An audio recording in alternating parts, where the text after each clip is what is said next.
Hello students, स्वागत है learn chemistry में। और केमिकल काइनेटिक्स में आज का टॉपिक होने वाला है बहुत ही important, that is zero order kinetics पढ़ेंगे हम, फर्स्ट ऑर्डर काइनेटिक्स पढ़ेंगे। थंबनेल में आप देख चुके हैं कि आज का हमारा टॉपिक क्या होने वाला है।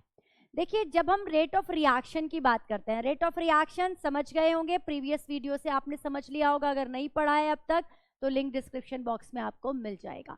तो जब हम रेट ऑफ रिएक्शन निकालते हैं बेटा, किसी भी रिएक्शन के लिए हम उस रिएक्शन का रेट निकालते हैं, तो हम उसके लिए एक मेथड यूज करते हैं, इंटीग्रेटेड रेट इक्वेशन। ये जो इंटीग्रेटेड रेट इक्वेशंस होती हैं, इनसे हम के की वैल्यू निकालते हैं, रेट कांस्टेंट की वैल्यू निकालते हैं। और हर एक ऑर्डर ऑफ रिएक्शन के लिए, जैसे जीरो ऑर्डर काइनेटिक्स के लिए के की वैल्यू अलग होगी, फर्स्ट ऑर्डर काइनेटिक्स के लिए के की वैल्यू अलग होगी, इसी तरह से उनकी इंटीग्रेटेड रेट इक्वेशन भी अलग अलग होती है। जीरो के लिए अलग होती है, फर्स्ट के लिए अलग होती है, सेकंड के लिए अलग होती है, nth ऑर्डर के लिए अलग होती है, राइट। तो हमारे सिलेबस में जीरो ऑर्डर काइनेटिक्स और फर्स्ट ऑर्डर काइनेटिक्स है, हम उन दोनों को पढ़ेंगे और उनके ग्राफ्स को भी समझेंगे। तो चलिए स्टार्ट करते हैं जीरो ऑर्डर काइनेटिक्स से। जीरो ऑर्डर रिएक्शन, जब हम जीरो ऑर्डर रिएक्शन बोल रहे हैं तो क्या समझ में आता है, क्या होती है जीरो ऑर्डर रिएक्शन, है ना। जीरो ऑर्डर रिएक्शन कौन सी रिएक्शन होती है? जब रेट लॉ एक्सप्रेशन लिखा था, जब आपको रेट लॉ एक्सप्रेशन समझाया था, तो वहां ये बात बताई थी। अरे जीरो ऑर्डर रिएक्शंस वो रिएक्शंस होती हैं जिन रिएक्शन में जो रेट होता है रिएक्शन का, that is independent of concentration of reactant, right. तो क्या कहेंगे हम? Rate is independent, rate is independent of the concentration of reactant. Reactant की कॉन्सेंट्रेशन का रिएक्शन की रेट पर कोई फर्क नहीं पड़ता। जब हम रेट लॉ एक्सप्रेशन लिखते हैं तो जो कॉन्सेंट्रेशन टर्म्स होती हैं उनकी पावर जीरो अगर होती है तो ऐसी रिएक्शन को हम जीरो ऑर्डर काइनेटिक्स कहते हैं, जीरो ऑर्डर रिएक्शन कहते हैं, और वो रिएक्शन जीरो ऑर्डर काइनेटिक्स को फॉलो करती हैं। देखिए, अगर कोई रिएक्टेंट है और ये प्रोडक्ट में चेंज हो रहा है, कोई रिएक्टेंट प्रोडक्ट में चेंज हो रहा है, तो यहां पर अगर मैं इसके लिए रेट ऑफ रिएक्शन लिखूं, सबसे पहली वीडियो में रेट ऑफ रिएक्शन की बात करूंगी, फिर मैं रेट लॉ एक्सप्रेशन की बात करूंगी, फिर मैं इंटीग्रेटेड इक्वेशन की बात करूंगी। स्टेप बाय स्टेप चलेंगे, रट्टाफिकेशन बिल्कुल नहीं करेंगे, क्योंकि अगर रटेंगे चीजों को तो फिर वहां पर भूल जाएंगे, ग्राफ बनाते हुए प्रॉब्लम होगी। हमें पता होना चाहिए कौन सी इक्वेशन कौन से स्टेप से आई है, ठीक है। बहुत कम केसेस होते हैं कि आपसे इक्वेशन डराइव कराए इन केस ऑफ केमिस्ट्री, लेकिन क्वेश्चन बीच में से आता है बेटा। ऐसे आपको सिर्फ आपने rate of zero order kinetics का इंटीग्रेटेड इक्वेशन याद कर ली, फर्स्ट की याद कर ली, रट्टे से काम नहीं चलेगा, है ना। अब आपको पता है कि आपका बोर्ड का भी जो एग्जाम होने वाला है उसमें भी बड़े कंसेप्चुअल क्वेश्चन आएंगे, क्वेश्चन बिल्कुल बीच में से निकाले जाएंगे, जिससे कि आपकी पढ़ने की जो स्किल्स है, जो आप अपनी एनसीईआरटी को, अपने नोट्स को कितने अच्छे से पढ़ते हो, कितना डीपली स्टडी करते हो, कितना अच्छे से समझते हो, ये आपका असेसमेंट होगा ड्यूरिंग द बोर्ड एग्जाम। तो हम एक एक चीज को पढ़ेंगे। तो जैसे रिएक्टेंट जब प्रोडक्ट में कन्वर्ट होता है, और इस रिएक्शन के लिए मुझे क्या लिखना है? रेट ऑफ रिएक्शन लिखना है। तो मैं कैसे लिखूंगी? Rate is equal to disappearance of reactant, यही तो होगा रेट ऑफ रिएक्शन। यही पढ़ा था ना पहले लेक्चर में, हमने पढ़ा था जब रेट ऑफ रिएक्शन पढ़ा था। उसके बाद मैंने आपको रेट लॉ एक्सप्रेशन भी लिखना सिखाया था, उसको भी देखते हैं। अब R इज इक्वल टू, अगर मैं इसके लिए रेट लॉ एक्सप्रेशन लिखूं तो क्या होगा? के R की पावर जीरो। भाई जीरो ऑर्डर रिएक्शन है, कॉन्सेंट्रेशन की, कॉन्सेंट्रेशन ऑफ रिएक्टेंट पर डिपेंड ही नहीं कर रहा। कॉन्सेंट्रेशन टर्म्स क्या है यहाँ पर? कॉन्सेंट्रेशन की पावर क्या है यहाँ पर? जीरो है, ठीक है। अब ये भी रेट ऑफ रिएक्शन है, ये भी रेट ऑफ रिएक्शन है, इन दोनों को मैं इक्वेट कर देती हूँ, यहां लिख देते हैं। अच्छा, ये इससे पहले मैं आपको बता दूं, तो R इज इक्वल टू के, बिकॉज ये जो पोर्शन है ये 1 हो गया, तो एक मेरी इक्वेशन ये आ गई, इससे हम एक ग्राफ बनाएंगे, इसलिए हमें ध्यान रखना कि कहां कहां से हमारे पास ग्राफ आ सकता है। अब मैं क्या करूंगी, इन दोनों को इक्वल रख दूं अगर, तो आ जाएगा minus D R upon D T is equal to, क्या आया बेटा? ये के, ठीक है। अब dt को मैं उधर ले जाती हूँ, है ना, उधर शिफ्ट अगर कर दूं तो ये क्या हो जाएगा? Concentration of R is equal to, minus भी उधर ले गई तो माइनस के dt हो गया। अब दोनों साइड हम क्या करेंगे? इंटीग्रेशन करेंगे, इंटीग्रेट बोथ साइड। इस इक्वेशन को हम क्या करेंगे, इंटीग्रेशन लेंगे इसका। इंटीग्रेशन के लिए मैंने इंटीग्रेशन का साइन लगा दिया, ठीक है। तो क्या आ जाएगा, r इज इक्वल टू के टी प्लस सी, सी कह लो या आई कह लो, मैं यहाँ पर आई कह देती हूँ। आई क्या है यहाँ पर, integration constant, it is an constant. यहां तक बात समझ में आ रही है, ये क्लियर हो रहा है, ठीक है, ये समझ में आ रहा है आपको। अब आपको ये पता है कि अगर time t is equal to 0 हो, बिल्कुल इनिशियल, आपने अभी रिएक्शन स्टार्ट नहीं हुई, आपके पास सिर्फ रिएक्टेंट है, आपके पास सिर्फ रिएक्टेंट है, ठीक है। तो रिएक्टेंट क्या है, एट टाइम 0 है। भाई जो ये वाला आप r ले रहे हो, ये वाला जो आप r ले रहे हो, ये एट टाइम t है। टाइम t के बाद, आप लोग कंफ्यूज ना हो जाओ, मैं यहां बताती हूँ आपको। देखो, जब रिएक्शन स्टार्ट हुई तो इसको मैंने r0 लिख सकती हूँ, r0 लिख सकती हूँ एट 0 टाइम, और ये तो 0 था ही हमारा। और एट टाइम t ये क्या बनेगा, ये rt बनेगा, है ना, जिसको मैं पूरी जगह r ले रही हूँ, ठीक है। ये बात का ध्यान रखेंगे, ये मैंने rt लिया हुआ है, दिस इज rt, है ना। अगर t इज इक्वल टू 0 होगा तो rt क्या होगा बेटा, rt एट टाइम t तो 0 है, तो ये क्या होगा, r0 होगा। बोलो ये क्लियर हो रहा है, ये r0 होगा, है ना, यानी कि इनिशियल कॉन्सेंट्रेशन के बराबर होगा। एट टाइम t पर जो कॉन्सेंट्रेशन है, अगर t इज इक्वल टू 0 हो तो वो क्या कहलाएगी, वो इनिशियल कॉन्सेंट्रेशन ही तो कहलाएगी, इनिशियल कॉन्सेंट्रेशन कहलाएगी। अब मैं ये t की वैल्यू और rt की वैल्यू अगर यहाँ पुट कर दूं, इस इक्वेशन में पुट करूं, तो क्या आएगी, इसको मैं ऐसे लिख सकती हूँ, फिर t की वैल्यू 0 तो ये पूरी चीज 0, r0 is equal to r0 is equal to I. ये बात क्लियर हो रही है। अब ये जो मेरे पास आया है एक्सप्रेशन, इसको मैं इस इक्वेशन में लिख रही हूँ, इस इक्वेशन को मैं सेकंड इक्वेशन बोल देती हूँ, इस इक्वेशन को मैं सेकंड इक्वेशन बोल देती हूँ, ठीक है। अभी नहीं बोलते, क्योंकि हम सिर्फ उन्हीं इक्वेशन को नंबर देंगे जो इक्वेशन हमारे काम आने वाली हैं, जिन इक्वेशन से हम क्या निकालेंगे बेटा, जिन इक्वेशन से हम ग्राफ निकालेंगे। अब जब मैंने इसको यहाँ पर पुट कर दिया तो अब क्या आएगा, इसको हम ऐसे करते हैं, इसको मैं अभी हटा रही हूँ, आपको समझ तो आई गई ये चीज, इसको हटाते हैं। इसके बाद हमारा अगला स्टेप क्या आया, इसको हमने यहाँ पुट किया तो ये आ जाएगा बेटा r is equal to minus K T plus r0। Clear है, यहां तक समझ में आ गया, ये बात समझ में आ रही है। इसको मैं t कर देती हूँ, अगर आपको कोई कंफ्यूजन है तो मैं इसको t कर देती हूँ, है ना, मैं इसको t कर देती हूँ। लो, ये आप यहाँ पर कंफ्यूज बिल्कुल नहीं होंगे, ये rt है, ओके, एट टाइम t। अरे कुछ टाइम हुआ होगा, कुछ टाइम बीता होगा, तभी तो आप रेट निकाल रहे हो ना रिएक्शन का। t इज इक्वल टू 0 पे रेट कैसे निकालोगे, जब रिएक्शन थोड़ी सी प्रोसीड करेगी तभी तो रेट निकालोगे, तभी तो कॉन्सेंट्रेशन में कोई चेंज हुआ होगा, है ना। तो अब मैं इसको अगर और सिंप्लीफाई करके लिखूं, और सिंप्लीफाई करके लिखूं, पहले तो इस इक्वेशन को नंबर डाल दो, क्योंकि इसका भी हम एक ग्राफ निकालेंगे। अब मैं इसे और सिंप्लीफाई करके लिखूं तो इसे कैसे लिख सकती हूँ, K T is equal to r0 minus rt, ये लिख सकती हूँ। बोलो क्लियर हो रहा है चीज, ये बात समझ में आ रही है। k इज इक्वल टू, अब मुझे रेट कांस्टेंट निकालना है जीरो ऑर्डर रिएक्शन में, तो वो क्या होगा, इनिशियल कॉन्सेंट्रेशन माइनस फाइनल, यानी कि concentration at time t divided by t, मतलब जितना टाइम लग चुका है, 0 से जितना टाइम आ चुका है। मान लो 2 सेकंड में, 2 सेकंड में कॉन्सेंट्रेशन क्या हुई है, RT हो गई, पहले क्या थी, R0 थी। तो इससे हम क्या निकाल सकते हैं, इससे हम K की वैल्यू निकाल सकते हैं। K is a rate constant for zero order reaction, इस बात को आप याद रखेंगे, ठीक है। ये हमारी हो गई थर्ड इक्वेशन, ये होगी हमारी थर्ड इक्वेशन।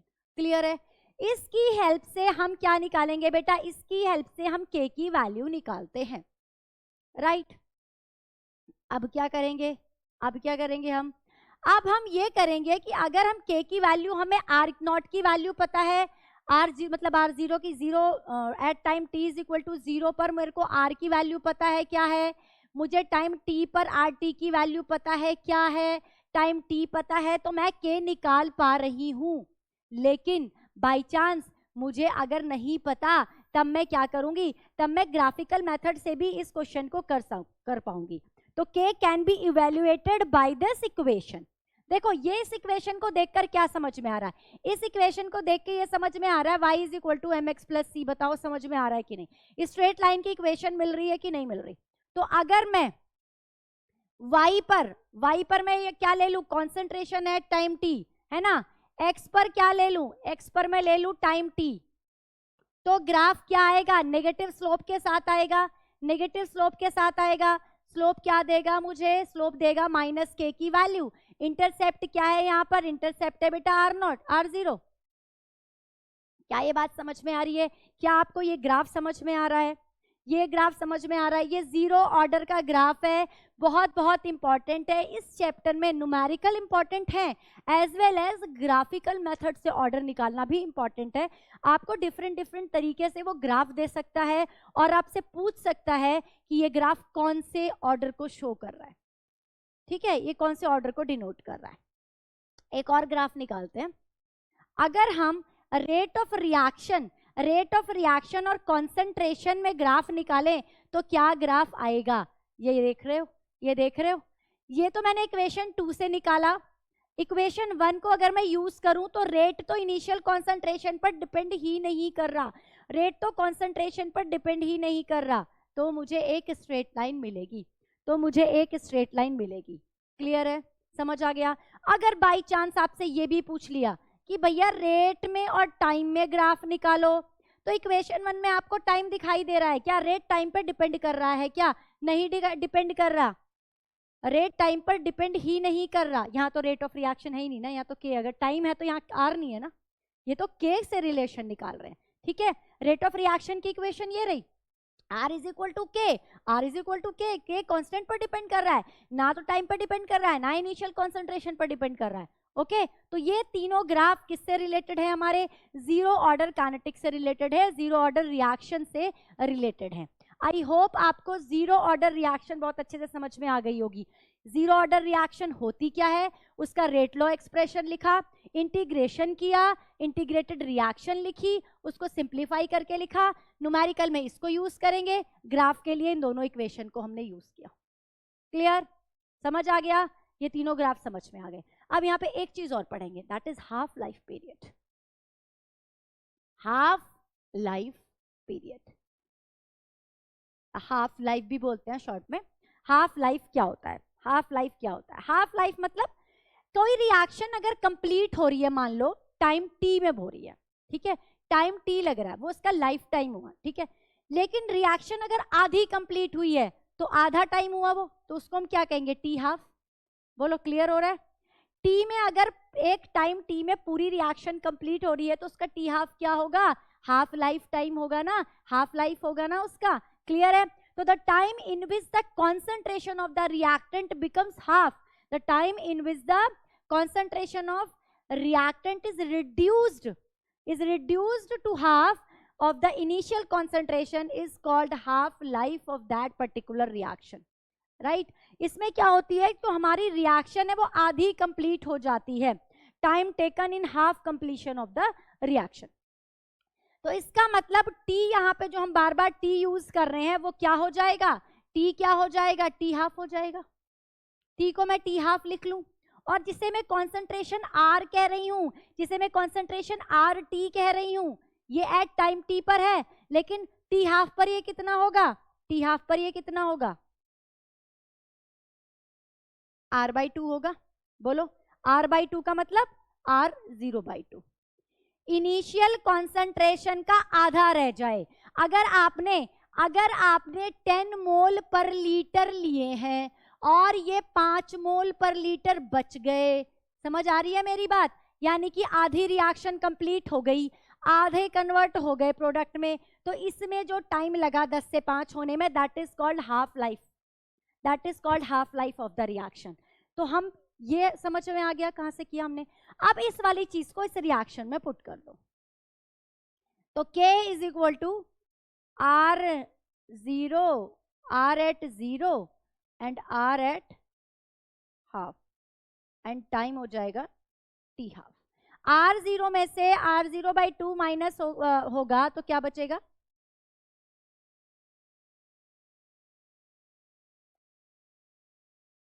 क्या ये बात समझ में आई है, क्या बिल्कुल आपको ये बात समझ में आ रही है? अगर मैं हाफ लाइफ निकालूं जीरो ऑर्डर काइनेटिक्स की, वो क्या होगी? वो होगी ये. This is the relation between half life of zero order kinetics and initial concentration. Half life of zero order kinetics is depend on initial concentration of the reactant. बहुत बहुत important चीज है, बहुत बहुत इंपॉर्टेंट चीज है, नोट करेंगे. T half of zero order reaction depends on concentration of initial concentration of reactant. ये बहुत बहुत इंपॉर्टेंट है. जीरो ऑर्डर रिएक्शन का जो हाफ लाइफ होता है वो इस पर इनिशियल कॉन्सेंट्रेशन पर डिपेंड करता है रिएक्टेंट के. क्लियर? यहां से भी एक बेटा हम क्या करेंगे, यहां से भी हम एक ग्राफ निकालेंगे, और वो ग्राफ हम किसके बीच में निकालेंगे? टी हाफ और आर नॉट के बीच में, आर जीरो के बीच में हम ये ग्राफ निकालेंगे. जब हम टी हाफ और आर जीरो के बीच में ग्राफ निकालते हैं, चौथा ग्राफ, ये मेरा पहला ग्राफ था, ये दूसरा था, ये तीसरा था, और चौथा ग्राफ मैं यहां पर बना रही हूं. ये ग्राफ हमने बनाया टी हाफ और इनिशियल कॉन्सेंट्रेशन के बीच में, तो हमें यहां पर एक स्ट्रेट लाइन मिलेगी, यहां पर एक स्ट्रेट लाइन मिलेगी. ठीक है, ये हमारा फोर्थ ग्राफ हो गया, क्योंकि जैसे जैसे टी हाफ जो है वो डायरेक्टली प्रोपोर्शनल है इनिशियल कॉन्सेंट्रेशन के. टी हाफ बढ़ते बढ़ रहा है, आर जीरो भी बढ़ रहा है, इनिशियल कॉन्सेंट्रेशन भी बढ़ रहा है. This is all about zero order kinetics. हमने रिएक्शंस देख ली, हमने ग्राफ देख लिया. अब क्या करेंगे? अब सबसे इंपॉर्टेंट चीज, एक नंबर के क्वेश्चन में क्या पूछ लेता है? आपको एग्जाम्पल पूछ लेता है बेटा जीरो ऑर्डर काइनेटिक्स के, या फिर आपको क्वेश्चन दे रखा है, उसने बताया ही नहीं कि जीरो ऑर्डर है या फर्स्ट ऑर्डर, आप घूम गए. अब आपको के की वैल्यू भी नहीं दे रखी कि आप यूनिट देख के पता लगाओ, तो वहां पे आपको रिएक्शन दे रखी होगी कि एक एंजाइम कैटालाइज्ड रिएक्शन है. एंजाइम कैटालाइज्ड रिएक्शन है, आपके दिमाग में क्लिक करना चाहिए कि एंजाइम कैटालाइज्ड रिएक्शन तो जीरो ऑर्डर काइनेटिक्स को फॉलो करती है. तो वहां हमें जीरो ऑर्डर काइनेटिक्स की ही इक्वेशन यूज करके के की वैल्यू या टी की वैल्यू जो भी रिक्वायर्ड है वो निकालनी है. समझ आई मेरी ये बात आपको? तो अब हम वो एग्जाम्पल, तो ये बहुत इंपॉर्टेंट है, इसको नहीं हटा रही हूं, आप इसको फटाफट से नोट करें. मैं ये डेफिनेशन हटा रही हूं, ये पोर्शन मैंने क्लीन किया. ठीक है, ये बहुत इंपॉर्टेंट इक्वेशन है, नोट करेंगे. बहुत इंपॉर्टेंट इक्वेशन है जो न्यूमेरिकल में यूज करेंगे, नोट करेंगे, बहुत बार यूज होगा, नोट करेंगे. चारों ग्राफ नोट करेंगे. यहाँ पर ग्राफ का ही खेल है, ग्राफ से एक क्वेश्चन बनता ही बनता है, हर साल किसी ना किसी फॉर्म में देता है. अब हम एग्जाम्पल की बात करें, example of zero order kinetics. पहले मैंने कहा एंजाइम कैटालाइज जो रिएक्शन होती है. एक्चुअली जो जीरो ऑर्डर रिएक्शन होती है बेटा, ये रेयर होती है, बहुत ज्यादा आपको देखने को नहीं मिलती. ये कुछ स्पेशल कंडीशन में ही काम करती हैं. तो एंजाइम कैटालाइज्ड जो रिएक्शन है, ये भी स्पेशल रिएक्शन ही है, आपको पता है.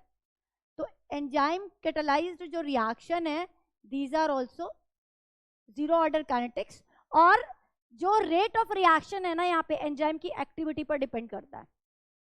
रेट ऑफ रिएक्शन किस पर डिपेंड करता है? एंजाइम की एक्टिविटी पर डिपेंड करता है.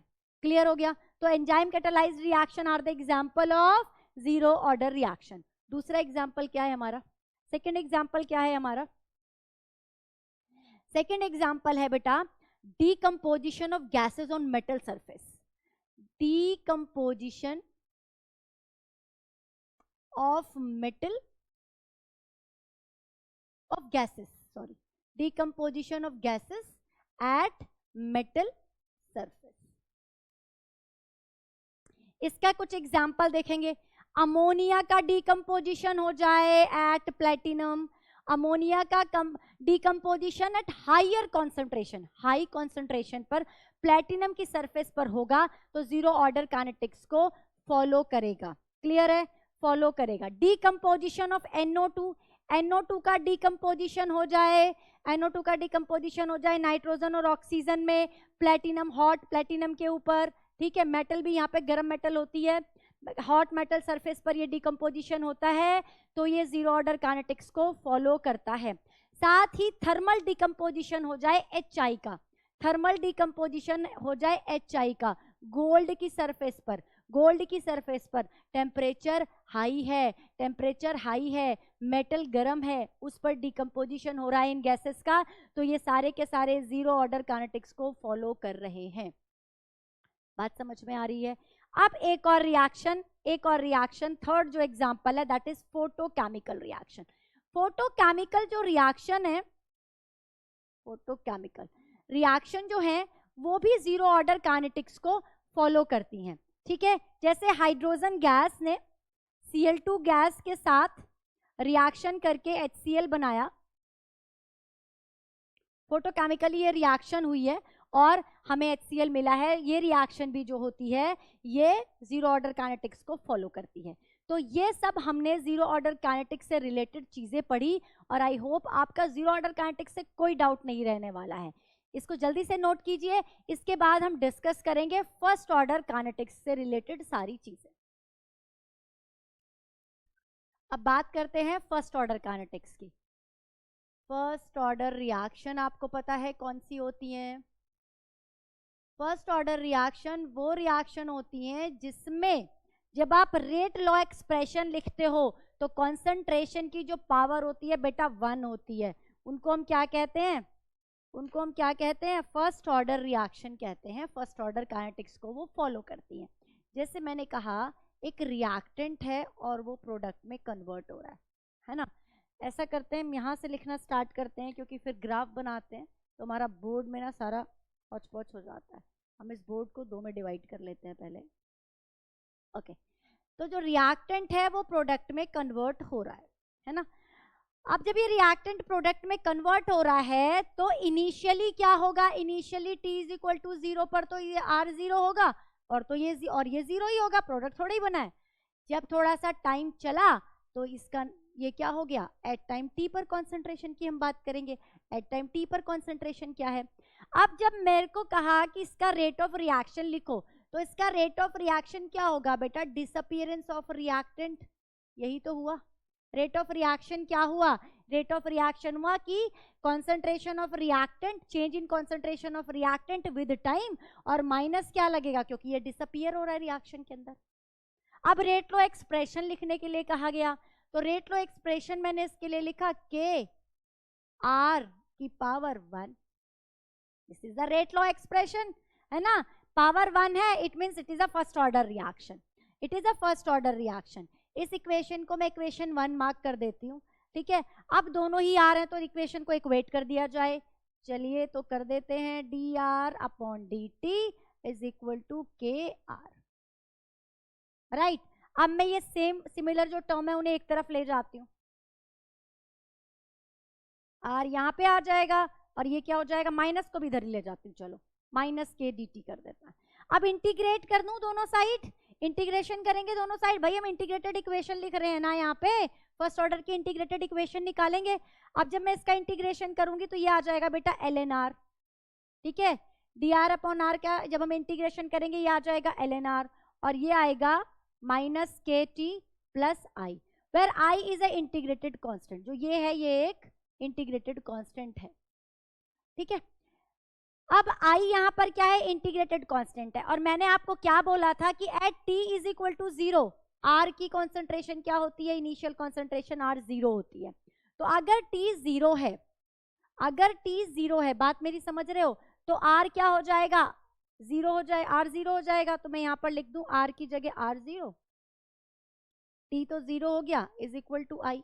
तो I की ये जो वैल्यू है मैं इसी ऊपर वाली इक्वेशन में पुट कर देती हूँ, तो क्या आ जाएगा? ln r minus KT।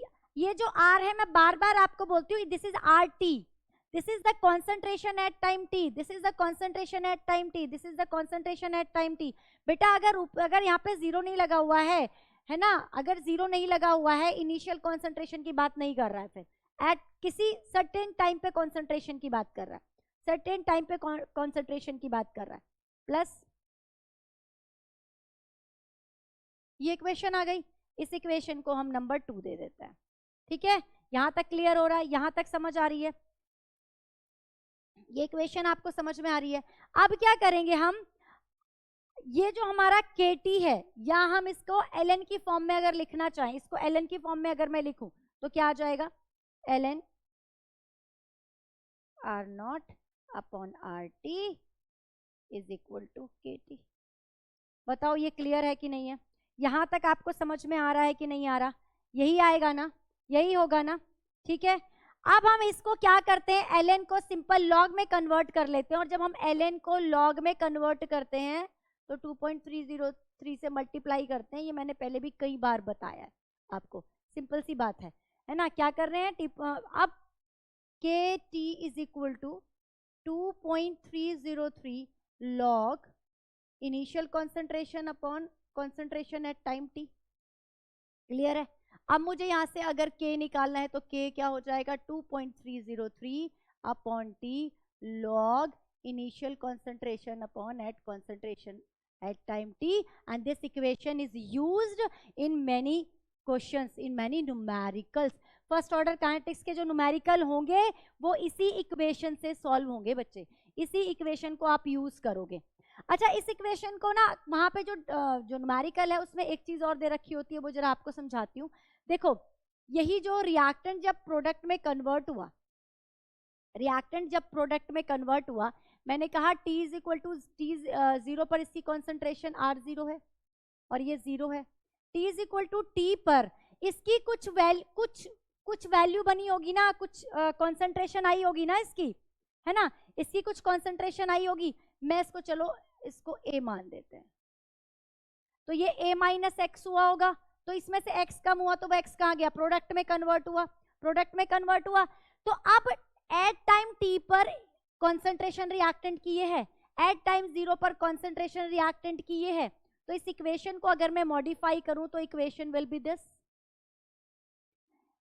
Eight time 0 concentration कितनी मैंने मान ली, A, और ये क्या है, A माइनस एक्स। इस इक्वेशन को भी हम यूज करते हैं न्यूमेरिकल में। कहाँ यूज करना है, जहां पर आपको ये x की वैल्यू दे रखी होगी, x की वैल्यू दे रखी होगी या x की वैल्यू पूछ रखी होगी, कितना डिसोसिएट हुआ, कितना डिसोसिएट हुआ, या इतना डिसोसिएट हुआ, तो k क्या होगा, t क्या होगा। समझ रहे हो मेरी बात? ये बात आपको क्लियर हो रही है, समझ आ रही है? फर्स्ट ऑर्डर काइनेटिक्स की हम बात कर रहे हैं, है ना। अमाउंट ऑफ डिसोसिएशन, यहाँ पर जो डिसोसिएटेड अमाउंट जो है, डिसोसिएटेड अमाउंट जो है, ये आपको या तो दिया होगा, ये निकालना होगा, तब आपको इस इक्वेशन का यूज करना होगा। नोट कर लें इस इक्वेशन को, and this is our equation number 4। ये इक्वेशन नंबर 4 है। इक्वेशन नंबर 3 हमने कौन सी करी, ये हमने सेकंड करी, ओके, ठीक है। एक और इक्वेशन यहाँ पर, एक और चेंज हमें दे रहा है। ये कह रहा है कि अगर हमें क्या कहा हो, हमें ये कहा हो कि T1 पर जो कॉन्सेंट्रेशन है, टाइम T1 पर जो कॉन्सेंट्रेशन है, एक इक्वेशन तो हमने, एक वेरिएशन तो हमने ये पढ़ा, दूसरा वेरिएशन पढ़ रहे हैं। टाइम T1 पर कॉन्सेंट्रेशन R1 है, टाइम T2 पर कॉन्सेंट्रेशन R2 है।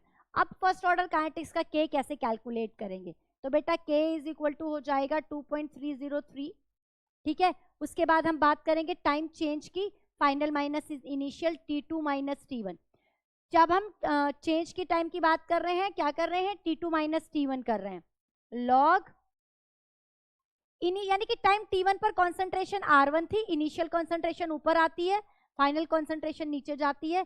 ये भी एक मॉडिफिकेशन है, ये भी एक मॉडिफिकेशन है। कुछ क्वेश्चंस में इस मॉडिफिकेशन को यूज करके भी न्यूमेरिकल को कैलकुलेट किया जा सकता है। मतलब आपको क्या कहा हो कि 20 मिनट पर कॉन्सेंट्रेशन इतनी है, मान लो 10 मोल है, 10 मोल पर लीटर है, और 30 मिनट में ये आपकी 5 मोल पर लीटर है, तो आपका K क्या होगा। तो आप इस वाले को डायरेक्ट, इस वाले इक्वेशन को डायरेक्ट लगाकर क्वेश्चन को कर सकते हो, राइट। तो ये हमने क्या पढ़ा, हमने पढ़ा कि फर्स्ट ऑर्डर काइनेटिक्स का भाई रेट कैसे निकालोगे, रेट लॉ एक्सप्रेशन कैसे लिखोगे, इंटीग्रेटेड इक्वेशन कैसे कैलकुलेट करोगे, और अगर आपको डिसोसिएटेड अमाउंट दे रखा है तो क्या मॉडिफिकेशन होंगे आपकी रिएक्शन के अंदर, अलग अलग टाइम पर क्या रिएक्शन यूज करोगे, ये सब हमने बात करी। Reaction this, this and this, ये तीनों हम यूज करते हैं न्यूमेरिकल्स में, ठीक है। अब हम ग्राफिकल रिप्रेजेंटेशन की भी बात करेंगे, ग्राफ की भी बात करेंगे, क्योंकि इस चैप्टर से मैं बार बार बताती हूँ ग्राफ जरूर आता है, और ग्राफ सिर्फ इसी चैप्टर से आएगा आपका बोर्ड में। तो हम ग्राफ की बात करेंगे। ग्राफ बनाने के लिए हम क्लियर किस चीज को करें, हम इधर वाले पोर्शन को हटा देते हैं, है ना। इक्वेशन 1 को मैंने रखा है, इक्वेशन 2 को मैंने रखा है। अभी इसलिए रख रही हूं कि हो सकता है कि हमें ग्राफ में कहीं पर इन इक्वेशंस की जरूरत पड़े, ठीक है। अब हम इक्वेशन निकालेंगे रेट और कॉन्सेंट्रेशन के बीच में। पहला ग्राफ हम बनाएंगे रेट में और कॉन्सेंट्रेशन के बीच में। तो रेट और कॉन्सेंट्रेशन के बीच में आपको क्या ग्राफ दिखाई दे रहा है? रेट और कॉन्सेंट्रेशन के बीच में आपको प्रोपोर्शनल की चीज दिखाई दे रही है। आपको दिखाई दे रहा है रेट कॉन्सेंट्रेशन के साथ साथ बढ़ रहा है। ये बात समझ में आ रही है? प्रोपोर्शनल है, यहाँ पे स्ट्रेट लाइन आएगी। तो ये हमारा पहला ग्राफ हो गया जो पहली इक्वेशन को फॉलो करता है। अब हम एक सेकंड ग्राफ बनाएंगे एलन वाली इक्वेशन को यूज करके। एलन वाली इक्वेशन को यूज करके अगर मैं इस इक्वेशन को एलन की फॉर्म में ही छोड़ दूं तो इक्वेशन ये होगी ना बेटा, K T is equal to L N R, ये इक्वेशन होगी ना, ठीक है। बात समझ में आ गई? अगर अब मैं यहां पर टाइम में और एलन आर में और टाइम में ग्राफ निकालूं, एट टाइम टी है ये, और टाइम के बीच में ग्राफ निकालूं, टाइम के बीच में ग्राफ निकालूं तो जो ग्राफ होगा वो नेगेटिव स्लोप के साथ आएगा और वो माइनस के होगा। इस टी के बीच में मैंने और इस एल एन आर के बीच में मैंने, कॉन्सेंट्रेशन के बीच में मैंने ग्राफ निकाला। या आप यहां से निकाल लो, आप यहां से निकाल लो, ये वाली इक्वेशन यूज करो, सेकेंड इक्वेशन यूज करो, सॉरी इस इक्वेशन को यूज करो, y is equal to M X plus C, ठीक है। क्लियर हो रहा है? ये हो गया मेरा x, ये हो गया मेरा y, समझ आ रही है? ये फिर मेरे पास क्या आ गया? ये आ गया मेरे पास स्लोप, स्लोप क्या आ गया? माइनस के। क्लियर? ये हो गया इंटरसेप्ट। ये ग्राफ समझ में आ गया? ये ग्राफ हमने कौन सी इक्वेशन से निकाला? इस सेकंड इक्वेशन से निकाला, ठीक है। अब अगला ग्राफ अगर हम इसे लॉग की फॉर्म में लिखेंगे तो ग्राफ क्या आएगा? लॉग की फॉर्म में लिखेंगे तो ग्राफ क्या आएगा? देखो इसी इक्वेशन में अगर मैं लॉग की फॉर्म में लिखूं बेटा तो इसे मैं क्या लिखूंगी? लॉग 2.303 आर, ये लिखूंगी, ठीक है। और इस पूरी इक्वेशन को अगर मैं 2.303 से डिवाइड कर दूं तो क्या होगा? पूरी इक्वेशन को 2.303 से डिवाइड कर दूं तो क्या होगा?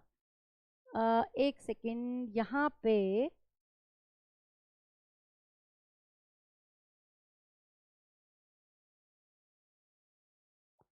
एल एन ए नॉट आया था ना बेटा, ये एल एन आया था साथ में, ये एल एन था, ये एल एन है,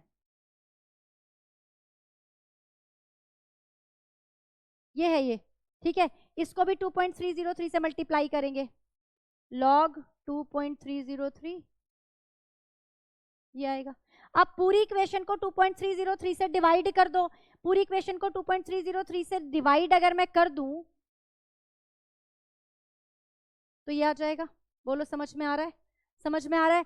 अब ये क्या है? y is equal to M X plus C करूं, अगर y is equal to M X plus C करूं तो मेरे पास ग्राफ क्या आएगा?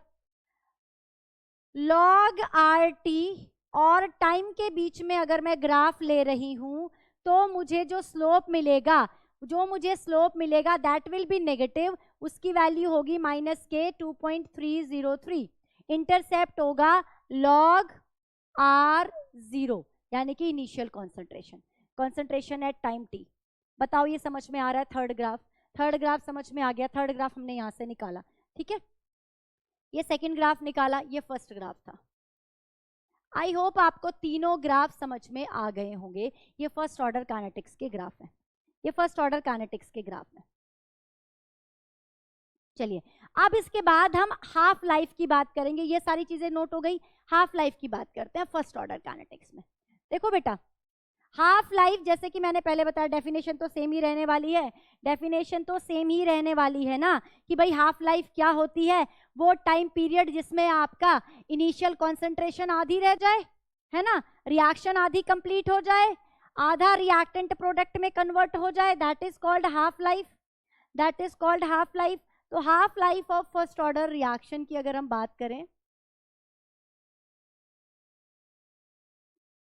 Half life of first order reaction की अगर मैं बात करूं तो T इज इक्वल टू 0 पर, T इज इक्वल टू 0 पर कॉन्सेंट्रेशन कितनी होती है? कॉन्सेंट्रेशन मेरे पास कितनी है? इनिशियल कॉन्सेंट्रेशन R0 है, ठीक है। T is equal to half पर कितनी होगी?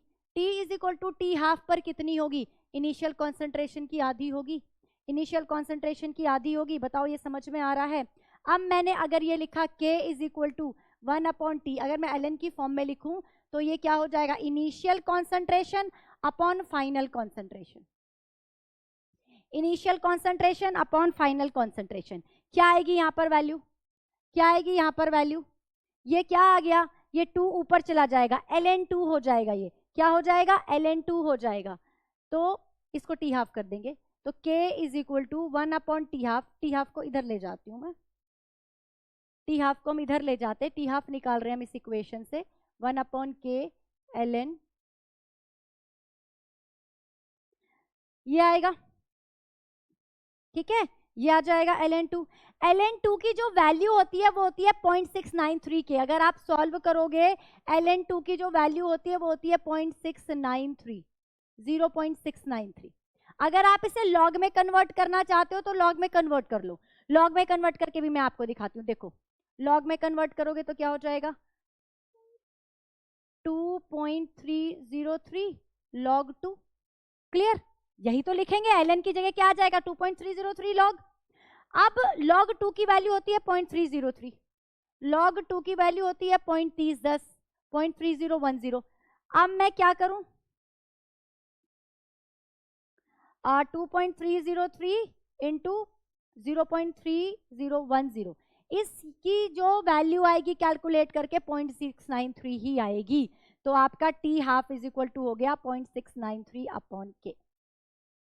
इससे आपको क्या समझ में आता है? इससे आपको ये समझ में आता है कि जो T हाफ है फर्स्ट ऑर्डर काइनेटिक्स का, वो इनिशियल कॉन्सेंट्रेशन पर डिपेंड नहीं करता। Half life of first order reaction is independent, बहुत बहुत important statement, independent of initial concentration of reactant. बहुत बहुत इंपॉर्टेंट स्टेटमेंट है ये, आपको याद रखना है। जीरो ऑर्डर काइनेटिक्स का डिपेंड करता है, फर्स्ट ऑर्डर काइनेटिक्स का डिपेंड नहीं करता। तो अगर आप T हाफ में और इनिशियल कॉन्सेंट्रेशन में ग्राफ निकालेंगे तो क्या ग्राफ आने वाला है? अगर मैं ग्राफ यहां बना देती हूं बेटा, ये हमारा ग्राफ फर्स्ट था, ये सेकंड था, ये मेरा थर्ड ग्राफ था और ये हमारा फोर्थ ग्राफ है। और 4 ग्राफ हम यहाँ पर पढ़ेंगे और हमारा फोर्थ ग्राफ हमें क्या बता रहा है कि T हाफ जो है हाफ लाइफ पीरियड, वो कॉन्सेंट्रेशन पर डिपेंड नहीं करता। कहीं इक्वेशन में आ रहा है क्या इनिशियल कॉन्सेंट्रेशन है? क्या एक्सप्रेशन में लिखा हुआ है? ही नहीं, तो डिपेंड ही नहीं कर रहा। क्लियर हो गया ये बात समझ में आ गई? चारों ग्राफ समझ में आ गए आपको, इंटीग्रेटेड इक्वेशन समझ में आ गई, और मेन जो आपको इक्वेशंस याद करनी है वो आपको समझ में आ गई। ठीक है, तो ये बात हमने की फर्स्ट ऑर्डर काइनेटिक्स की, और हमने बात करी जीरो ऑर्डर काइनेटिक्स की। इसी के साथ मैं यहाँ पे आपको एक और चीज बताना चाहती हूँ जो आपके लिए इंपॉर्टेंट है। अगर आप बोर्ड के एग्जाम की तैयारी कर रहे हो तो हमने बिल्कुल काफ़ी अपने एग्ज़ाम की सारी चीज़ें कवर कर ली हैं, लेकिन हम कॉम्पिटिटिव एग्ज़ाम भी साथ में लेके चल रहे हैं। हमें अच्छे से उसके लिए भी अपने आप को प्रिपेयर करना है, तो 1-2 चीज़ें हमें और समझनी होगी। अगर आपको nth ऑर्डर के लिए T हाफ का रिलेशन पूछ रहा है, nth ऑर्डर के लिए T हाफ का रिलेशन पूछ रहा है, T हाफ में और इनिशियल कॉन्सेंट्रेशन में क्या, इनिशियल कॉन्सेंट्रेशन और T हाफ में क्या रिलेशन होगा फॉर nth ऑर्डर? तो बेटा ये रिलेशन होता है, दिस इज द रिलेशन। अगर आपको ऑर्डर ऑफ रिएक्शन दे रखा है या आपको T हाफ दे रखा है, आप रिएक्शन का ऑर्डर यहां से भी निकाल सकते हो। अब आपको मेरी बात समझ में आ रही है? मैं समराइज करूं सारी चीजों को। देखो, मैंने आपको कहा था आप इनिशियल रेट मेथड से निकाल सकते हो, गिवन डेटा से निकाल सकते हो, ऑर्डर ऑफ रिएक्शन की बात कर रही हूं यहाँ पे। तीसरी चीज, आप यूनिट ऑफ के से भी निकाल सकते हो, के की यूनिट को देखकर ऑर्डर निकाल सकते हो। और चौथी बात हमने क्या करी? चौथी बात हमने करी कि भाई आप टी हाफ की हेल्प से भी ऑर्डर ऑफ रिएक्शन निकाल सकते हो। और पांचवी बात हमने करी कि आप ग्राफ को देखकर भी ऑर्डर ऑफ रिएक्शन निकाल सकते हो। तो आपने देखा कि ऑर्डर ऑफ रिएक्शन एक एक्सपेरिमेंटल फिनोमिना है, एक एक्सपेरिमेंटल मेथड है। हम एक्सपेरिमेंट से निकालते हैं और हम डेटा की हेल्प से निकालते हैं, ग्राफ्स की हेल्प से निकालते हैं, यूनिट्स देखते हैं के की, हम टी हाफ की हेल्प से निकाल सकते हैं, हम इनिशियल रेट मेथड से निकाल सकते हैं, या फिर हमें जो गिवन डेटा है उसकी हेल्प से निकाल सकते हैं। These are the methods. हम ऐसे देख के रेट लॉ एक्सप्रेशन को, रिएक्शन को देखकर हम नहीं बता सकते कि रिएक्शन का ऑर्डर क्या है। हमारे पास ये सेवरल मेथड है, हम इनको यूज करेंगे और ऑर्डर निकालेंगे। इंटीग्रेटेड रेट इक्वेशन से भी हम के की वैल्यू निकालते हैं, ये के की वैल्यू निकालने के लिए एक्चुअली ऑर्डर पता होगा तभी तो इक्वेशन लगाओगे ना, क्योंकि हर एक की अपनी स्पेसिफिक इक्वेशन है। तो हम यहाँ से के की वैल्यू निकालते हैं, रेट कांस्टेंट की वैल्यू निकालते हैं, राइट। अब nth ऑर्डर के लिए मैम के कैसे निकालेंगे? फर्स्ट ऑर्डर के लिए रिएक्शन आपने बता दी, सेकेंड 0 ऑर्डर के लिए आपने रिएक्शन अगर हमें बता दी। अगर अब कोई भी ऑर्डर आ गया तो हमें कैसे रिएक्शन निकालनी है, हमें कैसे निकालना है ऑर्डर ऑफ रिएक्शन।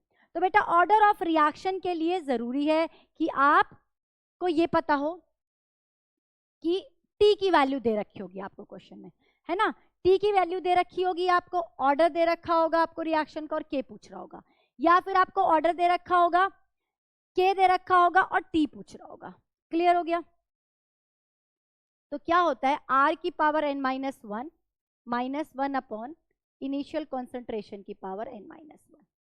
अगर आपको इनिशियल कॉन्सेंट्रेशन पता है, आपको एट टाइम t कॉन्सेंट्रेशन पता है ना, तो आप और t पता है तो आप k की वैल्यू निकाल सकते हो फॉर nth ऑर्डर। ये बेटा पावर में नहीं है, ये इनटू में है, ये पावर में नहीं है, ये इनटू में है।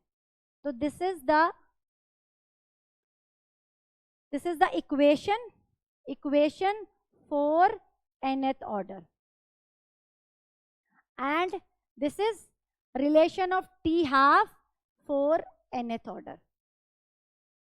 ये दोनों चीजें आपको नोट करनी है। कोई भी आपको ऑर्डर दे रखा हो आप उससे टी हाफ निकाल सकते हो, या टी हाफ दे रखा हो तो आप वहां पर ऑर्डर ऑफ रिएक्शन निकाल सकते हैं। अब हम फर्स्ट ऑर्डर रिएक्शन में कौन कौन से एग्जाम्पल आपको याद रखने हैं इनको नोट करेंगे। ठीक है, आपने ये चीजें नोट कर ली, यहां पे मैं आपको नोट करा देती हूँ। एग्जाम्पल लिखें फर्स्ट ऑर्डर रिएक्शन के। फर्स्ट ऑर्डर रिएक्शन को कौन कौन सी रिएक्शंस फर्स्ट ऑर्डर काइनेटिक्स को फॉलो करती हैं। सबसे पहली है हमारी इन्वर्जन ऑफ केन शुगर। पहला है inversion of cane sugar. Yes, जो इन्वर्जन ऑफ केन शुगर है ये फर्स्ट ऑर्डर काइनेटिक्स को फॉलो करती है। आपको रिएक्शन याद है इसका, अगर आप हाइड्रोलाइसिस कर दो तो आपको क्या मिलेगा, ग्लूकोज एंड फ्रक्टोज मिलेगा। This is inversion of cane sugar. ये जो रिएक्शन है ये क्या करती है बेटा, ये आपकी क्या करती है, फर्स्ट ऑर्डर काइनेटिक्स को फॉलो करती है। ठीक है, हाइड्रोलाइसिस ऑफ एस्टर,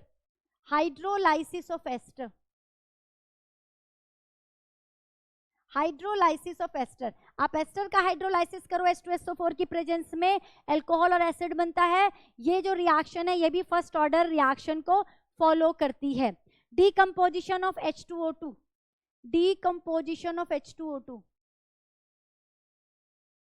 H2O2 टूट जाएगा H2O में और ऑक्सीजन में।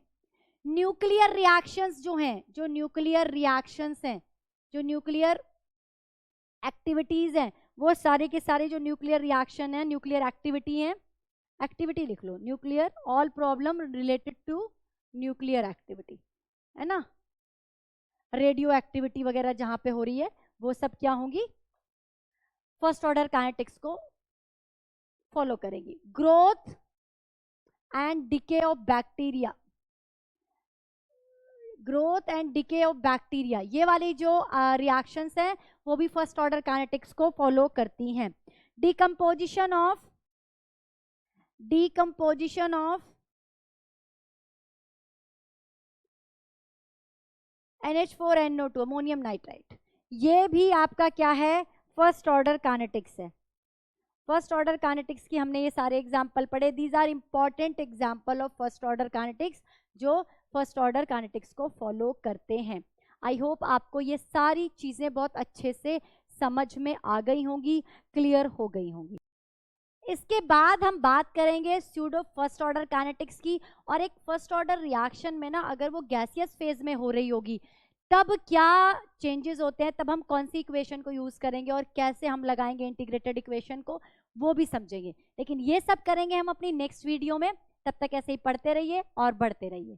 Thank you so much.